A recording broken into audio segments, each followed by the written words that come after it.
दिल्ली शराब घोटाले के मामले में ईडी ने बीआरएस एमएलसी के कविता की क़यामगाह पर दावा किया।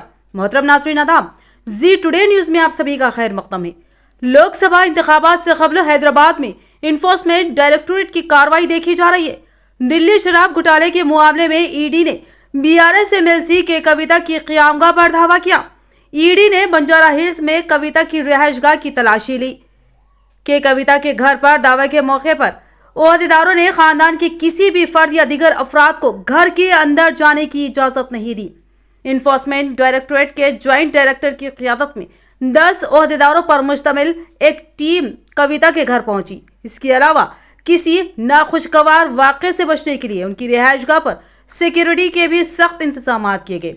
वाज़ेह रहे कि दिल्ली शराब घोटाले मामले में आम आदमी पार्टी के लीडर संजय सिंह और साबिक़ deputy chief minister Manish Sisodia अदालती हिरासत में है और ईडी इस मामले की जांच कर रही है।